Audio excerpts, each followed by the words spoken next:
I'm sure your good friend Dave is looking down upon you all, proud of all the mahi you have done, and his memory will be etched in the history books of karapiro of this hākinakina henceforth. He hoi kaha, a I whakawhiti te tīma o Aoraki Dolphins no Te Waka Pounamu I te rārangi whakamutunga. He toa motu hake mo te karapu. We prepared pretty well and trained pretty hard. So, yeah, we hoped we would. We hoped we'd win, and yeah, we got there. The pressure was high. These guys are used to winning medals. So for me to sort of step in only my second sprint nationals, pressure was on. I eke panuku ngā tīma o Te Waka Pounamu ki te whakataetae ā-motu mo Te Waka Ama. I toa hoki ko te tīma o Aoraki Matatū I te reihi Senior Master Men, W6. Who was it? Ko Ross Gilray I toa I te reihi takitahi Senior Masters Men.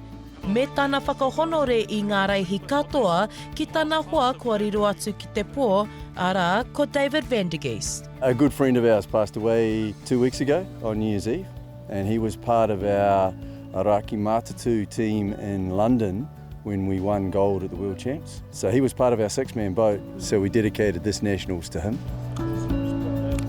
Koinei te wā tuatahi mā Dave Farrelly, hei kaihoi mo te kapa nei, ka mutu I rongo ia I te haipapa nui. The expectations are high with this team actually, so the pressure was on for me to come into this team. I'm replacing a very good paddler. I had to get on the phone just before that 500 metre final and speak to my boys to give me a bit of a G up. He just does really well and tries his best. And when he got home, he said that on the last race, he was like kind of powered on by the thought of bringing his medal home for us, and that was really nice. They need to take their gold medal back to Christchurch, picking their pace up. Some would call this a kick. Ko te aronga, ko te whakataetae Waka Ama o te ao kei Hingapoa.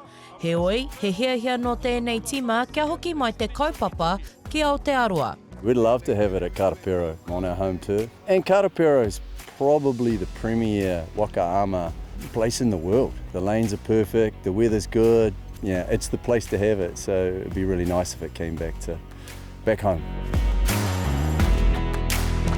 I a rātou e whakarite ana I ngā waka me ngā rautaki, ko Hingapoa te whainga, me te whakataetae o te ao, hei te 14 ki te 31 o aku hata.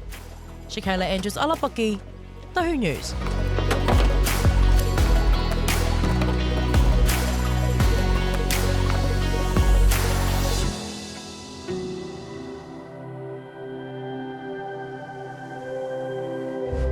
Ko te reo, te take.